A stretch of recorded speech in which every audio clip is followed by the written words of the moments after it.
লকডাউনে একটু ভালো ছিল। বাংলাদেশ যারা চালু করলে, ভিসা চালু করলে সব চালু যাবে।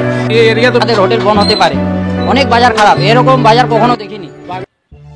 অহংকার এবং দাম্ভিকতা সবকিছুকে চূর্ণ করে দেয়, কষ্ট লাগবে, কিন্তু এমন পরিস্থিতির জন্য আপনারা এবং আপনাদের সরকারই দায়ী। বলছি বাংলাদেশের বিপক্ষে জেগে ওঠা ভারতকে নিয়ে। ভারতের দাদাগিরির কারণে ভারতের ব্যবসায়ীদের মধ্যে কি ধরনের প্রভাব ফেলছে বিস্তারিত তুলে ধরছি প্রতিবেদনে।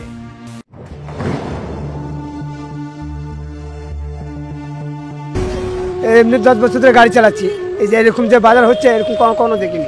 লকডাউনে একটু ভালো ছিল আমাদের। বাংলাদেশের সঙ্গে তো আমাদের ব্যবসা, আমরা এসেছি এখানে দোকানদারি করতে শুধু বাংলাদেশিদের জন্য। ব্যবসা খারাপ, অনেক খারাপ, একদম বনি হয় না, কিছু না। আমি বসে আছি, অনেক দোকান বন্ধ হয়ে গেছে, প্রায় 10-12খানা দোকানটা বন্ধ করে চলে গেছে। শুধু আমাদের ব্যবসা নেই, এখানে হোটেল সব খালি আছে, রেস্টুরেন্ট বন্ধ হয়ে গেছে, নিউ মার্কেট এফেক্টেড হয়ে গেছে।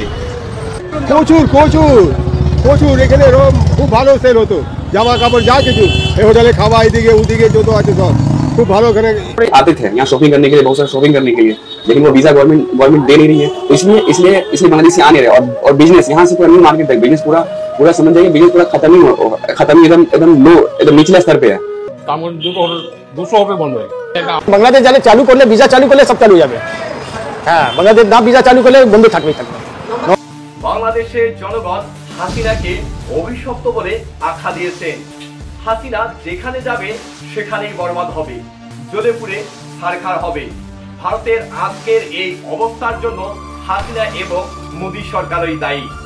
এক মোদীর জন্য আজ লক্ষ মানুষের ভোগান্তি। বাংলাদেশের জন্য চলে, যদি বাংলাদেশ আসছে না তাহলে সবকিছু ধীরে ধীরে বন্ধ হয়ে যাচ্ছে। 10% 5% আপনার বাংলাদেশ লোক আসে। বাংলাদেশ যারা চালু করলে, ভিসা চালু করলে সব চালু যাবে। ये एरिया तो मिनी ढाका ছিল, बांग्लादेशी लोग आसते बिजनेस हो, तो बांग्लादेश ना आसले लोग बिजनेस होगा नहीं।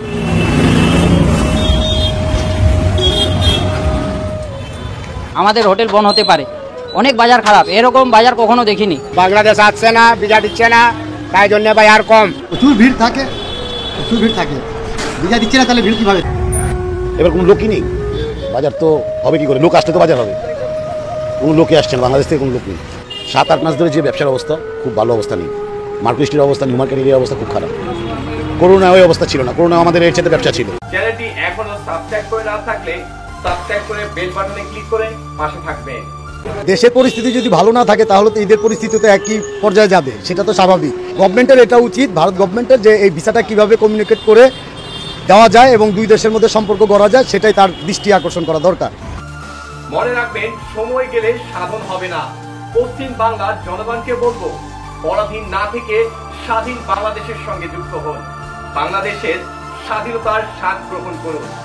বাংলাদেশের জনগণের সঙ্গে একাত্মতা ঘোষণা করুন, প্রয়োজনে সংগ্রাম করুন। ভারতের আজকের এই অবস্থার জন্য ভারত নিজেই দায়ী। আমরা চাই সকল দেশের সঙ্গে বন্ধুত্বপূর্ণ সম্পর্ক স্থাপনের মাধ্যমে সামনের দিকে এগিয়ে যেতে। বাংলাদেশ চিরজীবী হোক, ইনকিলাব জিন্দাবাদ।